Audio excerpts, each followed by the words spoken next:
In this episode of the Happiness Challenge, we're going to be covering the biggest myth that people have about happiness, and that it's something you can find. If we look at every culture in the world, from Israel to Ireland to Iraq, everyone agrees that happiness is the most important thing for them to find and integrate in their life. But when you start looking at the statistics, 54% of Americans, when being rated on their level of happiness, barely scrape by, with moderately being happy, not feeling fulfilled, not feeling like their days mean something. Now that's a big hit, because happiness is not just an emotion, it's not just a good feeling. But happiness correlates and is tied into many, many other areas of our lives that really matter. How much money we make, how close and enriching our friendships are, how many friends we have, how charitable we are, how involved we are in our community, how healthy we are. Our levels of happiness actually impact our immune system, making it stronger or weaker, and it actually affects our lifespan. Our quality of life, how long we walk on this earth, is based on how happy we are ultimately. So it's not just a feeling, it's really important.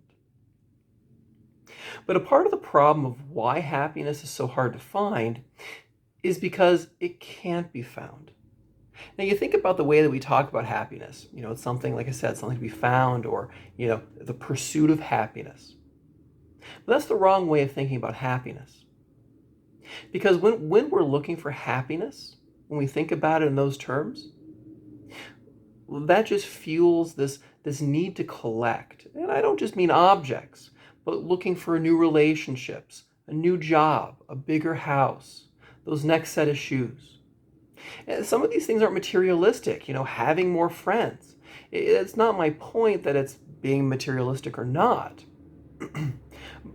But it's this idea that people believe that in order to become more happy, they need to fill their lives with more and more things, people, events.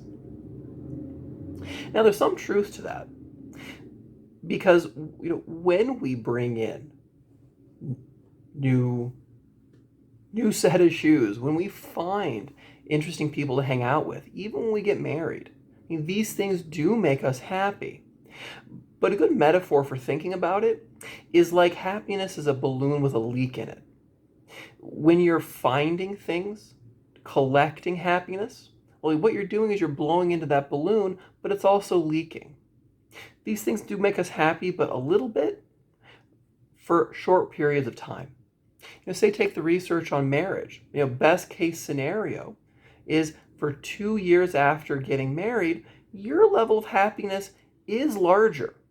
But what ends up happening is it'll go back to the baseline, that natural happiness set that you have before you got married. A better way of looking at happiness is not something that we pursue, it's not something that we discover, but it's something that we build. It's a project, it's a practice in our life that we have to constantly maintain. It's not something that we fill, but it's something that enriches our life. So in this series, I'd like to offer a definition of happiness that I think it can be used as a compass in trying to figure out what does actually make us happy and what doesn't make us happy. And that definition is a sense of a worthwhileness to life, a sense of having a meaningful life that results in contentment and joy. And when you think about happiness in those terms, well, it's easier to see that it's something that you have to build and maintain as opposed to a one-time find. Now, there's two reasons why happiness works the way it does. The first is temperament, and the second is habituation. As far as temperament goes, all of us have, as a heritable quality, a certain temperament. Some people are more agreeable, some less. Some people are more open to experience and ideas, some not so much. Some people are high in threat sensitivity, and some people aren't. That we each have a sort of personality fingerprint that makes us who we are. And happiness goes along with that. That a fair part of who we are as a personality, as a sense of ourselves, is actually our level of happiness, that we do, each and every one of us, have a baseline of happiness. Now, this is a double-edged sword because, well, on the one hand, that means that things that make us happy, they're not going to make us happy for long. But it also serves to protect us, that, and I don't mean abuse or severe trauma, but hardships in life that do affect do affect us, that make us sad, that affect our happiness levels in a negative sense.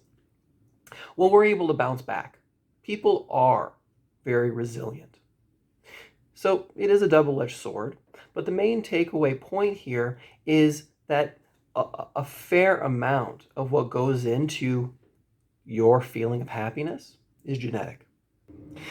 The second part to this is that there's a psychological phenomenon called hedonic adaptation, where the happiness that we experience with whatever comes into our life, whether it's marriage, a new friend, or a new pair of shoes, we unfortunately become quickly habituated to that person or thing. We get used to it. You know, you imagine the first time that you walked into your new apartment, just the joy and the beauty you felt, just this is an amazing place to live. And after a while, it started to feel like the last apartment. You know, like I mentioned earlier in the video, the same thing happens with marriage. That true for a good 2 years, a person's happiness level in the best case scenario has definitely been improved. But that baseline of happiness goes back to normal. Now, that doesn't mean you're not happy with your spouse. It doesn't mean you're having problems. It just means that, and it just means that if you were to be asked, well, what's your sense of life generally? That's how you relate to it. Not that things are bad, just the emotional impact it has, how you carry it, you've just gotten used to.